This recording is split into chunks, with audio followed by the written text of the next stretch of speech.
Delirios científicos radiofónicos. Alimento para mentes inquietas en estéreo. Historias naturales. Investigaciones peculiares.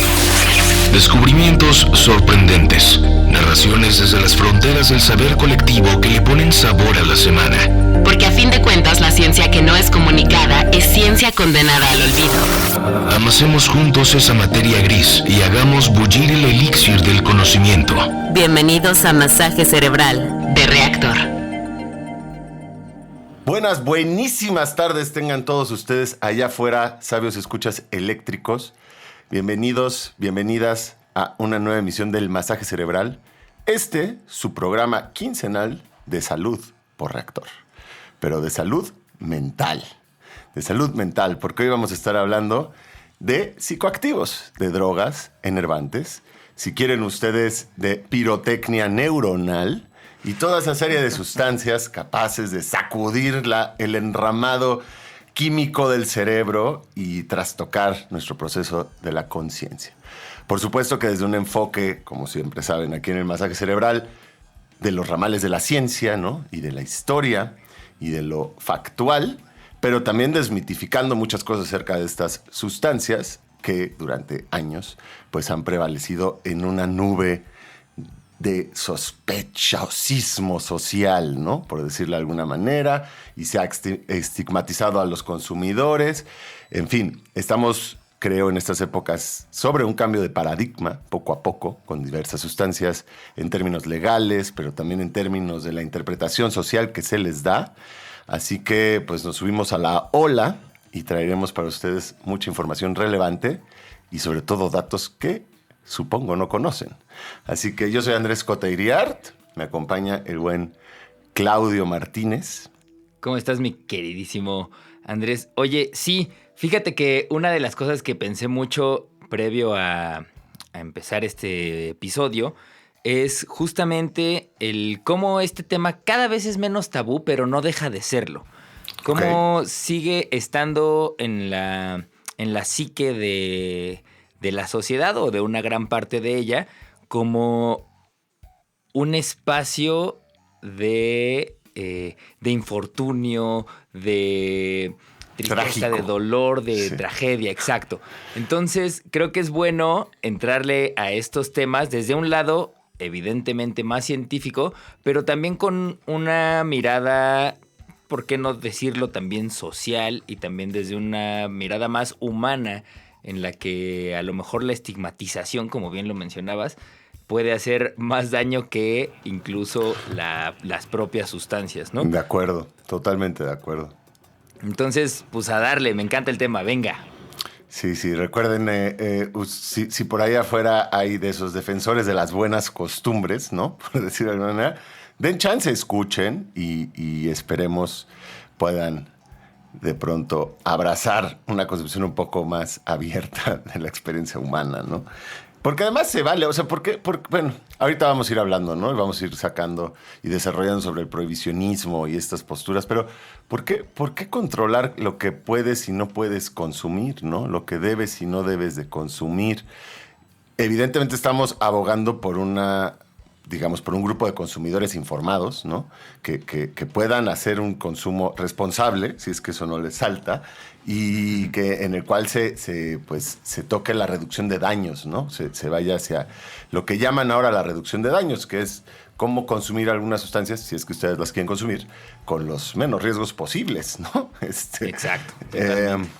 Pero bueno, vámonos para ir poco a poco. Vámonos del pasado al presente y luego al futuro, si quieres, Claudio. Venga.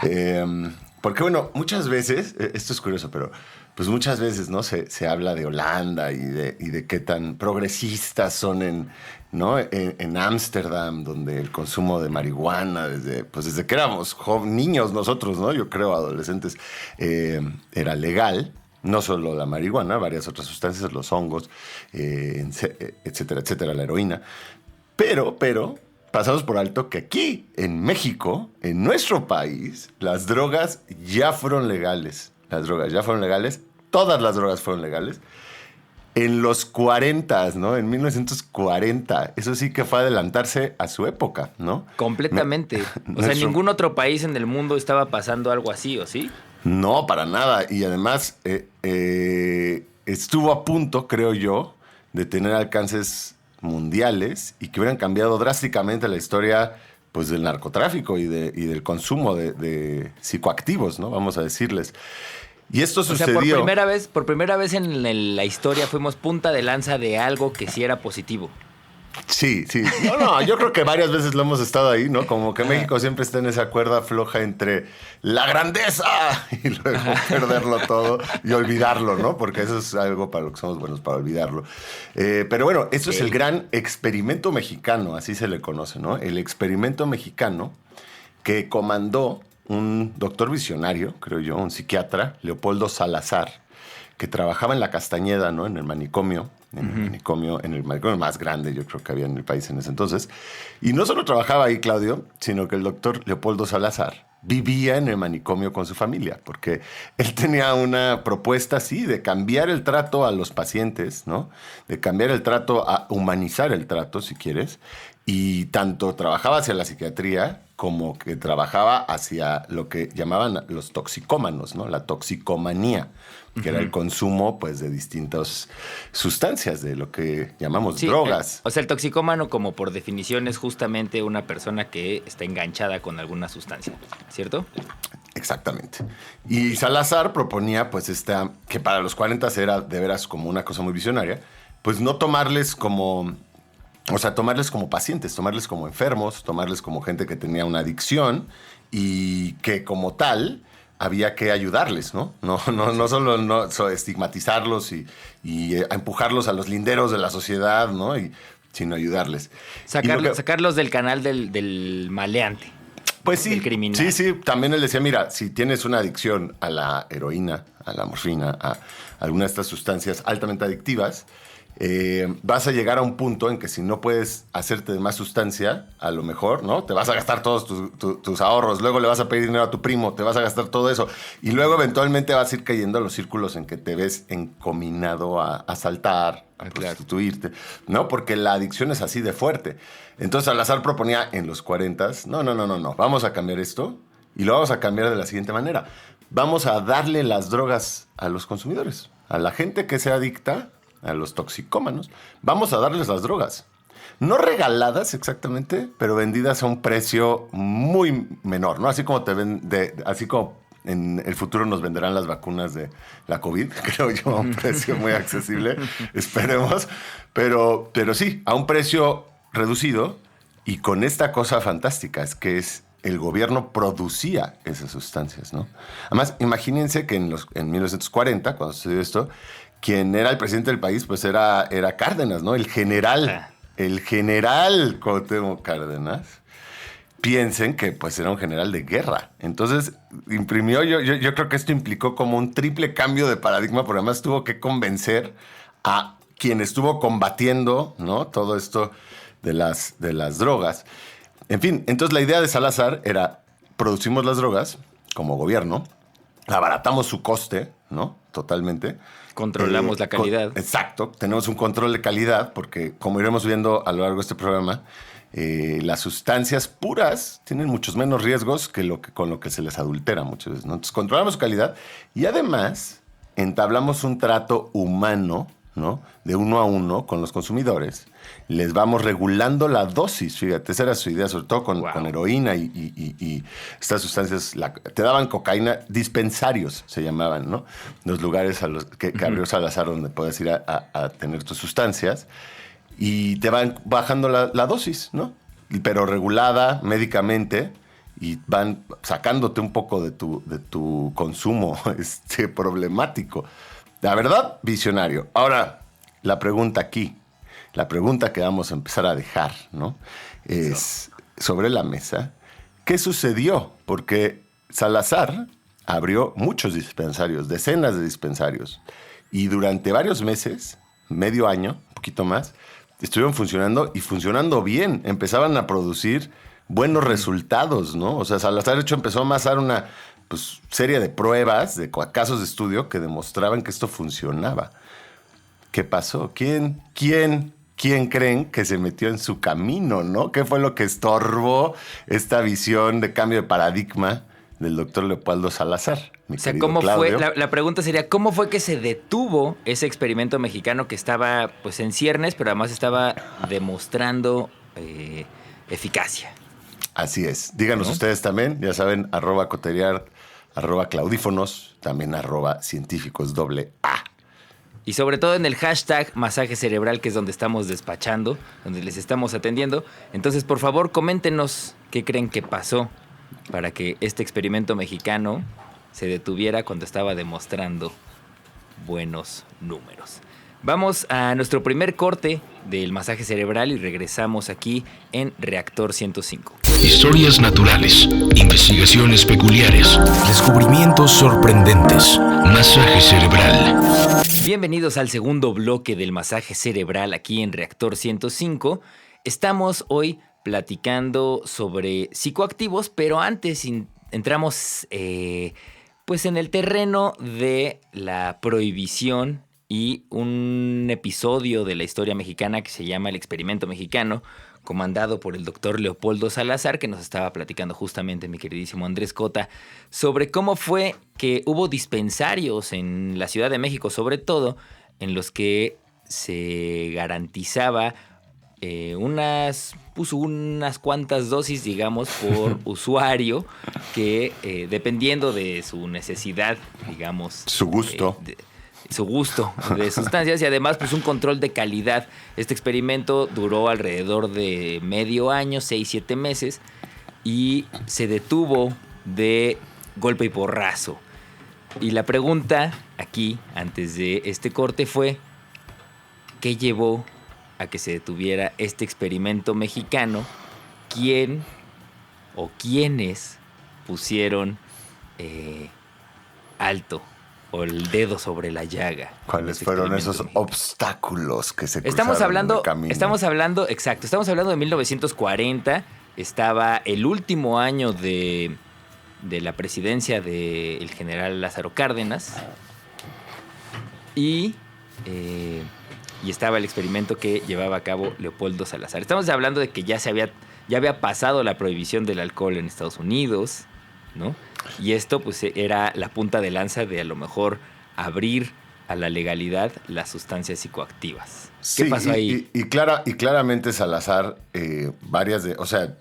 algunos de los argumentos, ¿no?, que él utilizaba era que se viera el desastre que había sido la prohibición del alcohol en Estados Unidos, ¿no? O sea, estaba ahí ese evento muy fresco como para decir, no, pues por ahí no va, ¿no? Esta guerra contra el alcohol, que hoy en día es la guerra contra las drogas, que sigue permeando hasta nuestros días, que es una falsa guerra, ¿no? De alguna manera, o sea, es como, en fin. Pero bueno, ¿qué se le interpuso en el camino? Bueno, pues... ¿Qué dirías tú, Claudio? Digo, hay dos vertientes muy claras, supongo yo, o una más que la otra, ¿no? Uh-huh. También recuerden que en esa época el narcotráfico como industria, ¿no?, en nuestro país, pues empezaba a crecer. O sea, si bien existía de un poco antes, empezaba a adquirir realmente poder, ¿no? Y en gran medida, pues porque las sustancias están prohibidas, es que se abre ese nicho de oportunidad, ¿no? Exacto. De un negocio, pues, billonario, ¿no? Hoy en día. Entonces, bueno, claro, yo te voy a soplar una. Una de las cosas que se interpuso en el camino de Salazar, pues, fue la contraposición con los grupos delictivos, ¿no? En esa época... pues una de las, digamos, de las narcotraficantas, fíjate, desde entonces, ¿no? Esta idea de que en el narco solo hay hombres es completamente mentira. Siempre ha habido mamás de los narcos, ¿no?, que son las que verdaderamente mandan, claro. Y mujeres. Y Lola La Chata era el nombre de quien aquí en la Ciudad de México, ¿no?, controlaba la plaza, por decirlo de alguna manera. Y por supuesto que no creas que estaban muy felices, ¿no?, con estas propuestas del doctor Salazar, porque pues era quitarles el negocio. Que creo que ahí está gran parte de lo relevante de tal propuesta, si es que hubiera prosperado, ¿no? Porque entonces a lo mejor ese negocio no hubiera existido. Imagínense la historia de este país sin, ¿no?, nuestra tremenda debacle con el narcotráfico. Claro. Y ya no de este país, del mundo. O sea, hubiera cambiado el mundo de forma muy considerable. Claro. Yo creo que para bien, ¿no? Ahí puede ya estar terreno especulativo, de la especulación. Pero no sucedió. ¿Por qué, Claudio? Ok, exacto. Me da la impresión de que lo apuntas muy bien. Y es que donde hay mucho poder y mucho dinero, por lo general, pues hay muchas manos queriendo llegar ahí, ¿no? Y tener control de eso o de alguna partecita, porque pues eso significa mucha lana. Entonces, pues sí, evidentemente el negocio de la gente que se dedica al narcotráfico, pues no iba a soltar tan fácil, pero eso significa que tendría que haber ya establecido redes de control a, digamos, poderes mucho más grandes y evidentemente, pues, inmiscuirse en términos políticos, en terrenos políticos de otros linderos que no son nada más digamos, la policía de a pie, ¿no? La policía de patrullas. Exacto. Entonces a mí me da la impresión de que cuando el narcotráfico llega a los poderes que ha llegado, por lo general no se inmiscuye nada más en, como decía, los de a pie, sino secretarios, diputados, senadores, tú nómbralos, ¿no? Las altas esferas políticas. Las altas esferas políticas, exacto. Y muy probablemente, porque somos vecinos de quien somos vecinos, se metió hasta la cocina de, ¿por qué no decirlo?, la Casa Blanca, ¿no? O en algún terreno a lo mejor más militar. Sí, Pero como dice ese dicho, ¿no? México, tan lejos de Dios y tan cerca de Estados Unidos, porque exactamente, es completamente real, ¿no? O sea, la historia de este país sería drásticamente distinta si no estuviéramos pegados y completamente ligados a los designios, ¿no? De esos que se hacen llamar los líderes del mundo libre, ¿no? O sea, imagínate. Pero sí, creo, Claudio, la CIA, o sea, ni más ni menos que la mismísima CIA.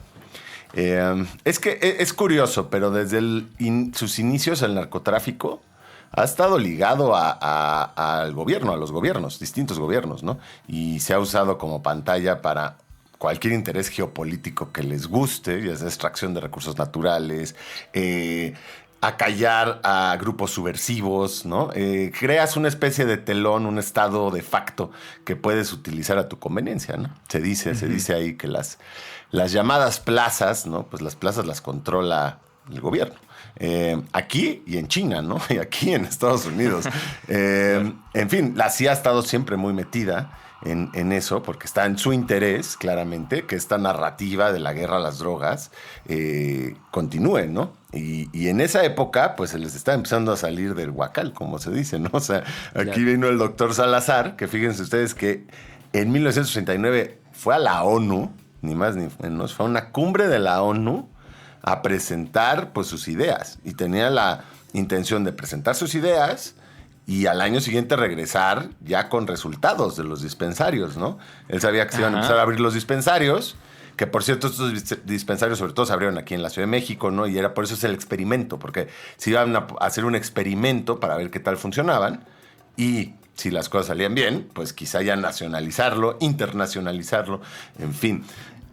Así que Salazar va a la ONU muy dispuesto a convencerles y lo bloquean, ¿no? Lo bloquean. Ándale. Perdón, me ahogué de la ansiedad que me dio que bloquearan a Salazar. Fíjate tú, estaba buscando el nombre, sí. Harry Anslinger. Harry Anslinger era quien tenía que, digamos, lideraba el programa de la CIA y de las drogas en Latinoamérica, ¿no? En México. Esa famosa DEA, ¿no? Yo no sé si la DEA ya se había fundado en ese momento, pero si no, de ahí salió la DEA. Era el abuelito de la DEA. Que se mete en el traspatio de todos los países, absolutamente, ¿no? Uh-huh. En fin, entonces sí, ahí estuvo el bloqueo, digamos, y fue un bloqueo político, en efecto, que Anslinger vino y tuvo charlas con Cárdenas y le dijo básicamente, pues por ahí no, por ahí no, mano. Uh-huh. Eso no me lo toques, ciérrame a los dispensarios estos y bórrame al señor Salazar ¿no? Y pues sí, fíjense, Salazar dejó escritos, muchas cosas, no es que, pero ya lo retiraron, digamos, de las políticas públicas.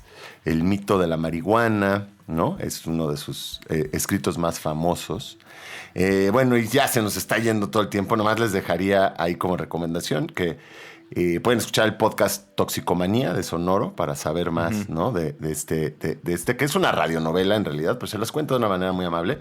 O bien visitar el portal de la Sociedad de Científicos Anónimos, cientificosanónimos.org, donde tenemos un texto llamado Primeros experimentos canábicos en México, de Nidia Olvera, que no solo aborda lo del doctor Salazar, sino otros experimentos canábicos que se realizaron en nuestro país previo a la gran prohibición, ¿no?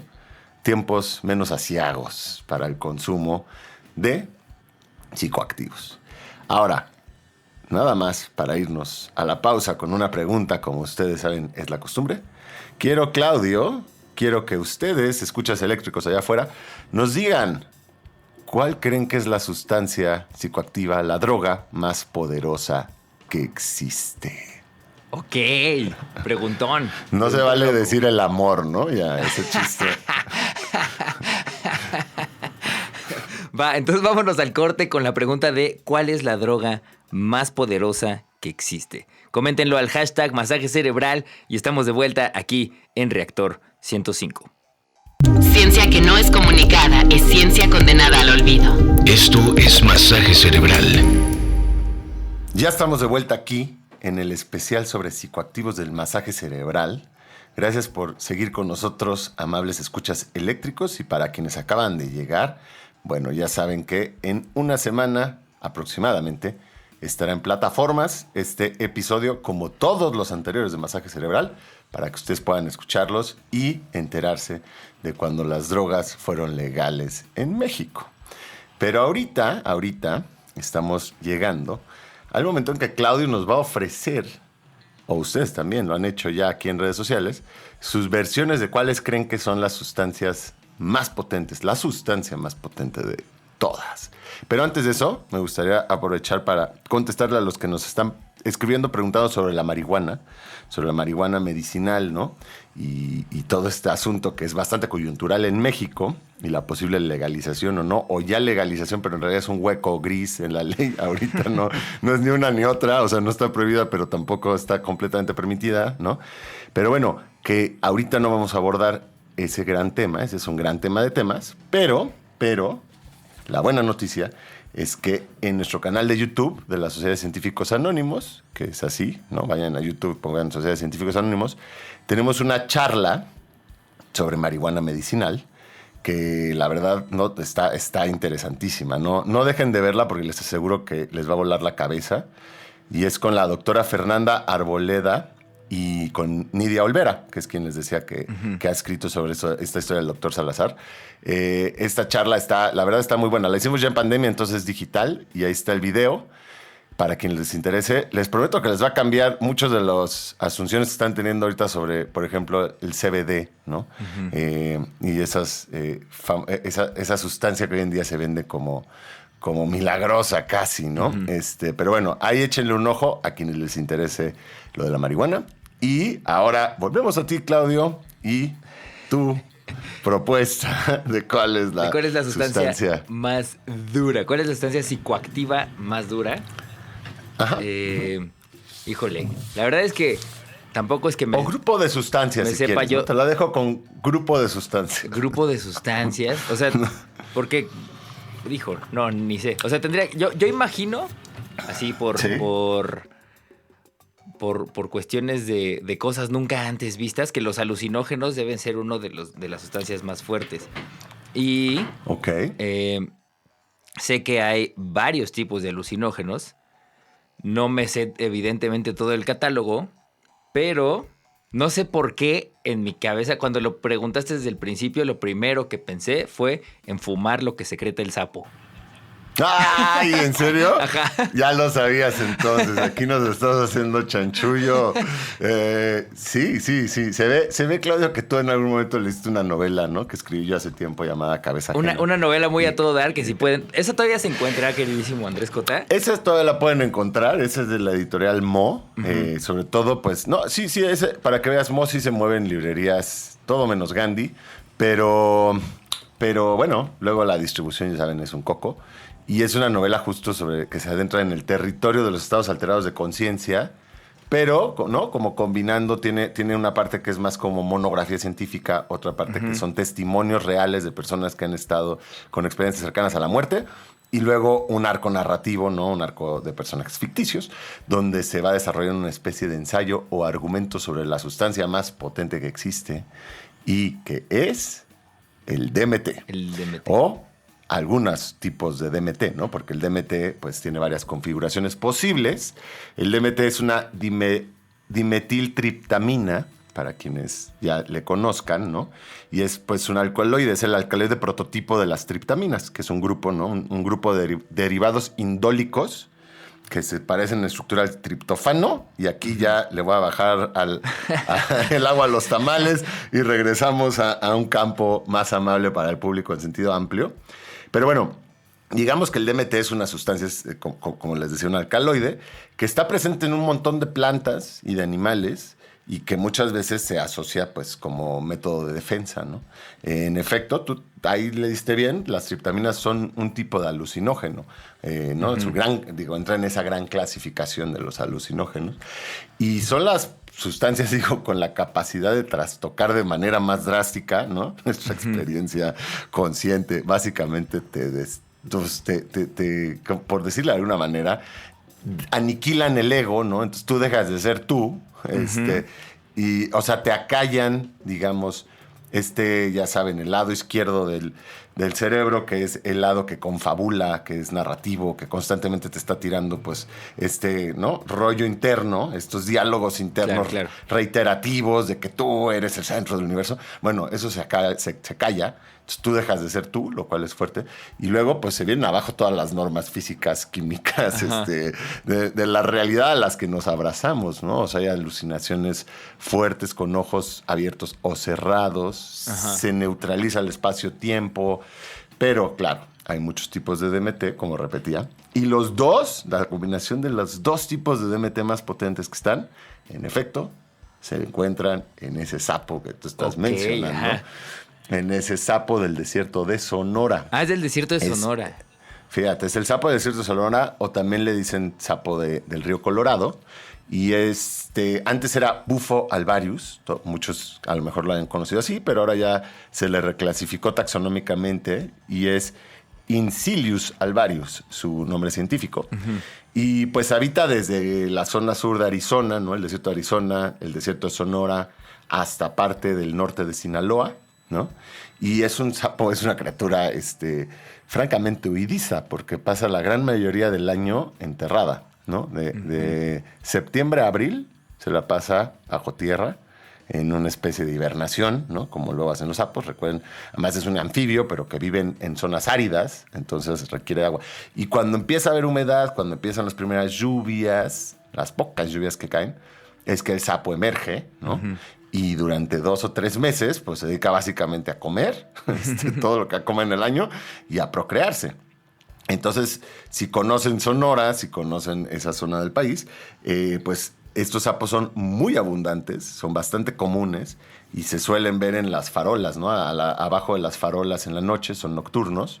Claro, era muy abundante, ¿no? Recuerden la extinción de anfibios y la extinción de insectos, está cambiando drásticamente este panorama. Y bueno, la verdad es que estas sustancias que produce, que es la bufotenina, ¿no? Que es 5-OH-DMT, y otro tipo de DMT que es el 5-MeO-DMT, en combinación son la experiencia psicodélica más intensa a la que el humano tiene acceso. Y es interesante porque el uso de esta sustancia que si ustedes están imaginando que se lame el sapo, ¿no? Como a lo mejor los Simpsons se los hicieron pensar, está mal, ¿no? Tú te comes uno de estos sapos y a lo mejor sí te vienes muriendo, ¿no? Porque son sustancias bastante tóxicas y no solo produce eso, sino muchas otras cosas, ¿no? Las produce con sus glándulas parótidas, aquí arriba de la cabeza, y es como una leche, ¿no? Es como una especie de látex, digámosle, que se exprime. O sea, de hecho, puedes obtener estas sustancias sin dañar al animal, ¿no? A lo mejor, diga, en términos del sapo, sí lo estás se le estás exprimiendo un barro. Sí se estresa, ¿no? Pero bueno, digamos, no se requiere matar al organismo, ¿no? Como con otras sustancias. Hay otros usos de anfibios. Bueno, otro día hablamos de eso, pero hay otros usos de anfibios en que sí se tiene que a veces matar al organismo. Pero bueno, aquí es nada más, se toma ese látex, se seca, se pone, o sea, se cristaliza, digamos, se le deja secar al aire y luego se pone sobre, pues, distintas maneras de poderlo inhalar, sobre un vidrio, a lo mejor, una pipa de vidrio, y se piroliza. Piroliza quiere decir, pues, se le pone un encendedor abajo, ¿no? Y se pone a carburar. Para que libere gases. Y se aspiran, se inhalan estos vapores, ¿no? Básicamente se da un tanque uno de sapo. Uno o dos, porque, digamos, cuando la sustancia es buena, a veces no logras ni siquiera... o sea, a veces alguien te tiene que agarrar porque ese segundo... ¿no? Esa segunda inhalada ya te mandó a la estratosfera, ¿no? O sea, ahí pierdes, o sea, tu musculatura deja de funcionar, o sea, te vas al suelo, te vas contra, ¿qué? O sea, te caes. Viajas al cosmos, mi querido Claudio. Sí, pero si alguien lo está viendo de afuera, digamos. Hombre, puedes también fumártela sentado, ¿no? Y entonces ya tú te recuestas, o sea, estás, acuérdense, reduciendo los daños en un entorno. O bien en el lugar, en Sonora, ¿no? En una sombrita de preferencia. La cosa es que, ¿no? Para toda la intensidad que puede tener, es un tiempo de viaje relativamente corto, ¿no? O sea, 5, 15 minutos, depende de la dosis. Claro, para el mundo, ¿no? Eso es lo que los testigos verían. Para ti, en tu conciencia, pudieron haber pasado 8 horas, ¿no? O sea, tú pudiste sentir que te fuiste 8 horas, en realidad, pues, pero bueno, ahorita si quieres, ahorita seguimos. Esta vez no nos vamos con preguntas, ¿no? Esta vez nos vamos con el gancho de que nos digan si ustedes conocen al sapo, si ustedes han fumado sapo, díganos qué se siente, por favor. ¿Cuál es su testimonio al respecto, no? Muy bien, vamos a este último corte del masaje cerebral y regresamos. Estamos hablando de sustancias psicoactivas en Reactor 105.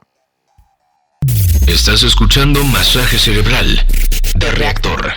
Estamos de vuelta en el último bloque de este masaje cerebral dedicado a los psicoactivos. No hemos profundizado en todos los psicoactivos. Recuerden que hay muchos tipos de psicoactivos que ojalá y nos dé tiempo. Y si no nos da tiempo, ustedes pidan más masaje cerebral sobre el tema. Y sin duda se les dará, porque pues para eso estamos. Este programa es para ustedes. Y nos quedamos hablando un poco de esta sustancia lechosa que libera el lomo de los sapos y que se fuma, se seca y se fuma. Y a mí, mi pregunta es, ¿a quién se le ocurrió? O sea, como, ¿quién fue la primera persona que dijo, dude, ¿ya viste que le sale algo de si le exprimes? Una, ¿quién lo exprimió? 2, ¿quién dijo, y si nos lo fuma? O sea, ¿desde hace cuánto a alguien, o desde hace cuánto se fuma lo que libera el sapo, el DMT que libera el sapo? Ahorita me hiciste pensar en que muchas veces, digo, eso es un pensamiento que a mí a veces se me ocurre cuando te estás comiendo un ostión, ¿no? O una, deja tú eso, una almeja chocolata que le echas limón, ¿no? Y estaba viva y o sea, ¿quién fue la primera persona en sacar uno de estos bivalvos del fondo marino, ¿no? Que además tienen un aspecto tan poco apetitoso y una textura difícil, es un gusto aprendido, ¿no? Claro. Y se lo comió, ¿no? Y luego descubrió que se le echaba limón y sal y salsa. O sea, sí, con una cerveza. No sé, es complicado esos usos y costumbres culturales. Ahorita ¿sabes qué? Mientras decías lo del sapo, voy a ofrecer aquí una especulación. Recuérdense que también el masaje cerebral se trata a veces de especular. A lo mejor, ¿no? Porque sí es curioso. O sea, es una sustancia que si tú viste algún compa comérsela, a lo mejor lo viste morirse, ¿no? No es una sustancia con la que dices, bueno, vamos a seguir viendo cómo sí, o sea, ¿de dónde sale la necedad? ¿No? Pero fíjate tú, quizá pudo haber ocurrido, imagínense un escenario incendio, ¿no? Incendio del techo de palma de algún lugar. Okay. Estamos en el tiempo prehispánico, obviamente, ¿no? En Mesoamérica, en la zona norte de Mesoamérica, y se incendia un techo de palma, da fuego y se cocina alguno de estos sapos y pues, ¿no? Nuestro héroe, nuestra heroína, no sabemos qué haya sido, al estar pues recogiendo los escombros, ¿no? Inhaló los vapores del sapo combustionado y tuvo pues el viaje de su vida, ¿no? Y dijo, esta nave espacial que me acabo de encontrar aquí es algo que deberíamos definitivamente investigar. A lo mejor, ¿no? A lo mejor. Ya, porque ok. fíjate tú que sí, el uso del sapo, de este sapo, ¿no? En particular, sí se remonta a tiempos, a tiempos mesoamericanos. Es la nación Comcac, también llamado Seris, ¿no? Recuerden que ellos se llaman Nación Comcac. Ya los blancos que llegamos por allá les pusimos Seris. Pero bueno, son ellos quienes usaban, que son los que digamos, habitan en el área de distribución del sapo. Son a los que se remonta la práctica de uso medicinal, ¿no? Recuerden que pues siempre no solo es como hoy en día, ¿no? Recreativo y para pasarte un buen domingo, sino con cierto apelativo medicinal. Y parece que enterraron mucho este uso y costumbre, porque no consta como otras sustancias, ¿no? Los hongos, por ejemplo.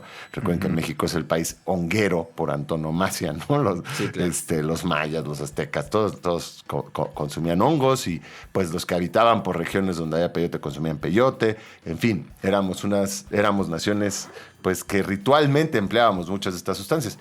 El sapo, al menos que yo sepa, ¿no? A lo mejor tampoco es tan profundo mi conocimiento. Por favor, alguien ilumínenos si sabe algo de lo contrario.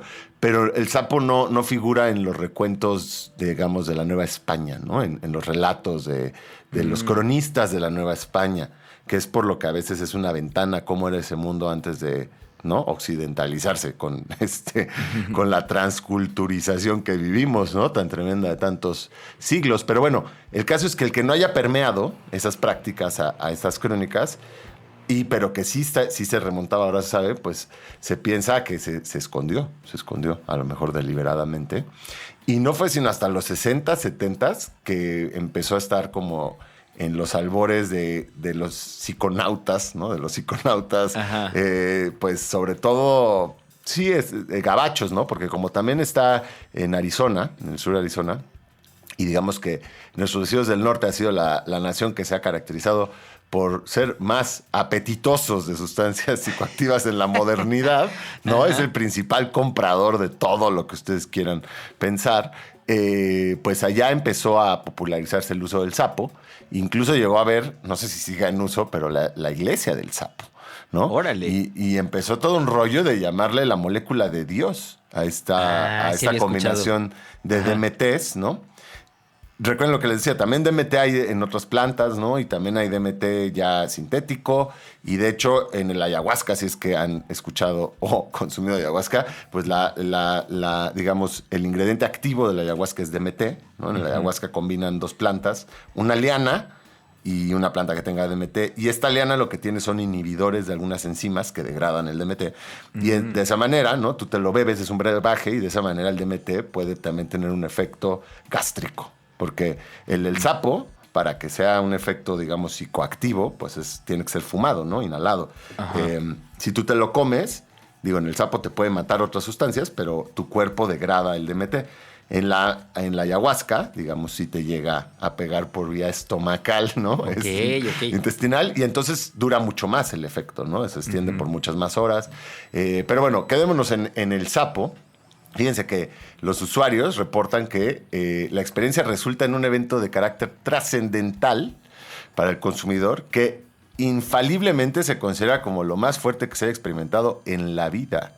querido Órale. Claudio. En palabras de quienes han visto los linderos de la mente humana de la mano del sapo, dicen, es como ver a través de los ojos de Dios. Sentí que todo el juego cósmico se estaba acabando, que habíamos recuperado nuestros poderes creadores, que el mundo conocido estaba siendo reemplazado de nuevo por el paraíso primigenio.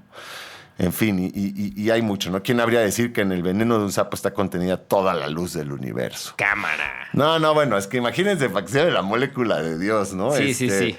Bueno, definitivamente tiene poder. Y en tiempos más recientes, pues digo, ha habido distintas personas, pero quien ha llevado pues el sapo más a un terreno popular aquí en México es un compadre llamado Octavio Retting, que...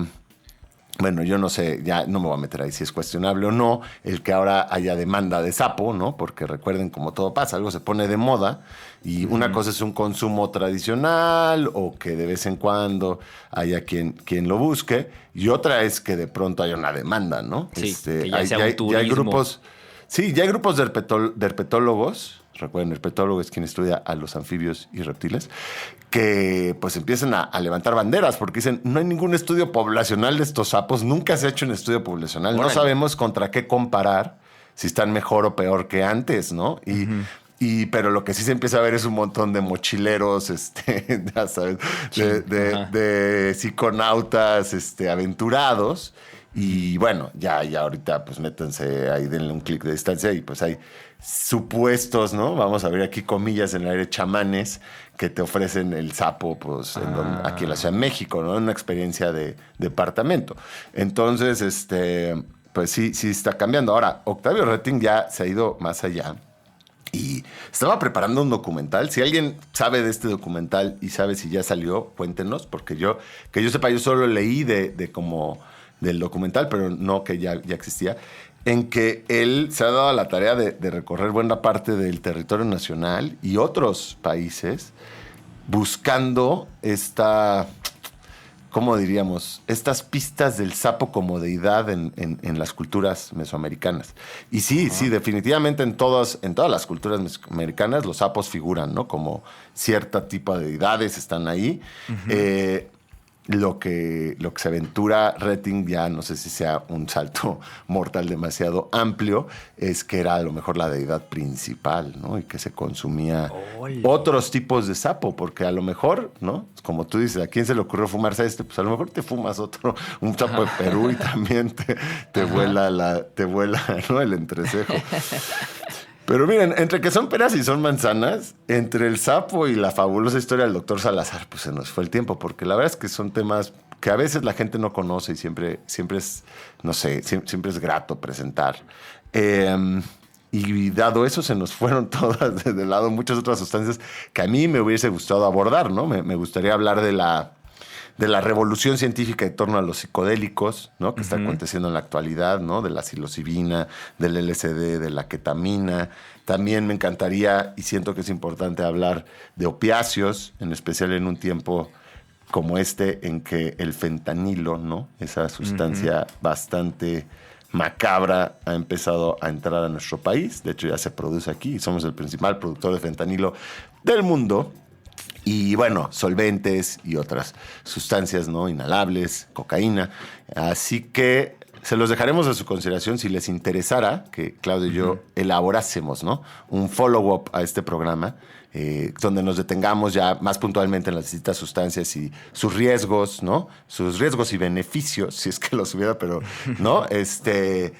Ya saben, desde una aproximación abierta y humanista, pero tampoco ignorando que tienen riesgos, ¿no? Las sustancias. Claro. Y que lo importante es estar informados, creo. O sea, lo importante es poder hacer un consumo, si es que se va a hacer un consumo responsable. Y a lo mejor decir, no, yo por ahí no me voy a meter, pero por acá sí puede ser. Claro. Así que se los dejamos ahí. Cuéntenos, ya saben, en Twitter, @coteriart, @claudífonos, @científicos AA con el hashtag masaje cerebral. Y para quien les interese, digamos, información un poco más de fondo de lo que hemos estado hablando, pueden escribirnos a científicosanónimos@gmail y les devolveré algunos artículos de su interés. Pues ahí está. Muchísimas gracias, mi queridísimo Cota. Y ahí está abierta la invitación para ustedes, queridas y queridos radioescuchas. Si ustedes gustan o prefieren que haya un episodio extra sobre información alrededor de más psicoactivos y los tipos de psicoactivos que hay, porque sí son muchísimos y estaría buenísimo tener esa información, pues pónganlo en el hashtag Masaje Cerebral. Nosotros nos despedimos, nos escuchamos en el siguiente Masaje Cerebral y estamos a sus órdenes. Pase usted buena tarde. Esto fue todo el Masaje Cerebral por hoy. En la siguiente emisión continuaremos alimentando las mentes inquietas de la radio pública A través de Reactor